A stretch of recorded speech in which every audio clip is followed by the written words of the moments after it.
The Alolan legendary Tapu Fini is coming back to Pokemon GO, and for the first time in Pokemon GO, it can be shiny. Tapu Fini will be in raids from May 9th at 10 AM local time till May 24th at 10 AM local time, so you'll have just over 2 weeks to raid this Pokemon.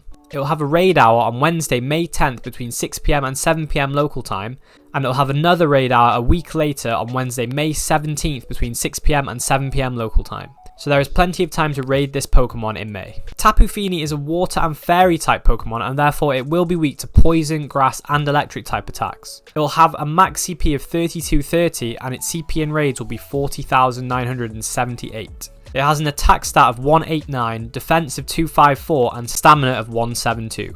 Quite often this stat spread is much more suited to PvP, but we'll get into that in a bit. This raid boss should take around 5 or 6 trainers to beat the raid comfortably, but it could be done with fewer raids. The trainers have the best counters at higher levels. So as expected from its defense stat, it is a relatively bulky Pokemon, so it will take more people with better counters to beat the raid in the time limit compared to some other more attack based legendary Pokemon. A perfect IV Tapu Fini from raids will be 1632 and 2041 with a weather boost in cloudy and rainy weather. So how good is Tapu Fini in Pokemon GO? In terms of meta relevancy, Tapu Fini is not much of a raid attacker, but it does see some play in PvP, being relevant in all 3 of the main leagues in some way. In the Great League, it is currently ranked at number 94 with the best IV spread being 1914. As the IV floor, or the lowest possible IVs you can get from a raid, is 10-10-10, and the lowest CP of Tapu Fini you can get from raids is 1556. You would need to trade Tapu Fini with a friend to reroll the IVs to get a better IV spread and to lower the CP to be 1500 or lower CP to be eligible for the Great League.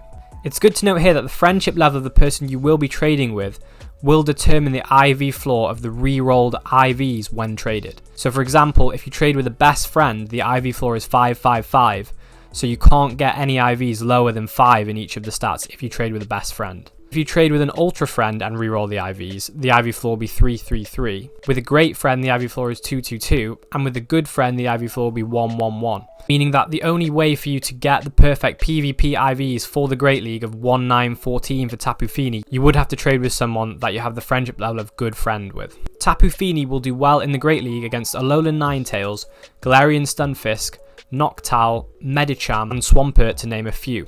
In the Ultra League, Tapu Fini is actually ranked quite a bit higher at rank 20, and its perfect PvP IVs for the Ultra League are 113-15, meaning you would have to trade again with a good friend to get these IVs if you're going after the perfect PvP IVs. But I would say if you can't get the perfect PvP IVs, you haven't got anyone to trade with, or you're just not getting the IVs you want when you re-roll them, I would still use it because it'll still be decent and worth using if you've got the correct moveset. In the Ultra League, the meta-relevant Pokemon that it will do best against are Obstagoon, Charizard, Swampert, Cobalion and Altered Form Giratina. And lastly, in the Master League, Tapu Fini is ranked 68 with the best IVs here being perfect IVs of 15-15-15. So the perfect PvP IVs can be obtained directly from the raid catch. In the Master League, it will do well against Excadrill, Dragonite, Garchomp, Gyarados and Groudon to name a few. As the Master League allows Pokemon up to level 50, you will need to get 296 Tapu Fini XL candies to max it out at level 50 to get the best out of it in the Master League. It's good to note here that in-person raids, if you are able to do them, will give you 3 XL candy from just completing the raid, and when you catch the Pokemon as well, you'll get an extra 3 XL candy. So you can get 6 XL candy per in-person raid.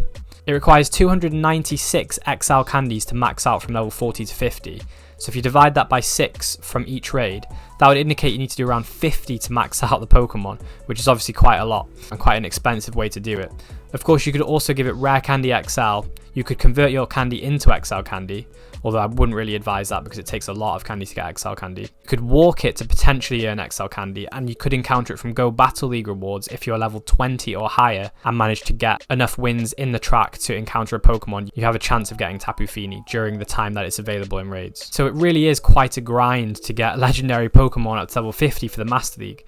And with it being ranked 68, it isn't one of the top Pokemon in the Master League, so it might not be worth maxing out all the way to 50. It depends what you want to do with it, really. So in PvP, the best moveset for Tapu Fini is Water Gun as the fast move and Surf and Moonblast as the charged moves. Although it's not much of a raid attacker, its best moveset for raid attacking is Surf and Water Gun. It doesn't currently have access to a fairy type fast move, but if it does get one in the future, that could be paired with Moonblast and it might be better than Water Gun and Surf, but we'll have to just wait and see what happens. So now let's have a look at some of the best counters you can use against Tapu Fini. For the mega counters, some of the best choices will be Sceptile with Bullet Seed and Frenzy Plant, Gengar with Lick and Sludge Bomb, Mega Beedrill with Poison Jab and Sludge Bomb, and Manectric with Thunderfang and Wild Charge. If you're trying to coordinate teams of Pokemon, remember to pick the Mega that is the same type that other people are planning to use so you can boost those attacks. For the best shadow counters you can use against Tapu Fini, you could use Raikou with Thundershock and Wild Charge, Electivire with the same moveset, Magnezone with Spark and Wild Charge, and Luxray with the same moveset. Best legendary and mythical counters will be Kartana with Razor Leaf and Leaf Blade, Xurkitree with Thundershock and Discharge, Zekrom with Charge Beam and Fusion Bolt, Zarude with Vine Whip and Power Whip, and Nihilego with Poison Jab and Sludge Bomb. And for the best budget counters, we've got Roserade with Poison Jab and Grass Knot, Electivire with Thundershock and Wild Charge, Magnezone with Spark and Wild Charge, Luxray with the same moveset, Gengar with Lick and Sludge Bomb, Chestnut with Vine Whip and Frenzy Plant, and Venusaur also with that moveset. These are the very best counters that will help you win the raid in the fastest time possible with the fewest people possible.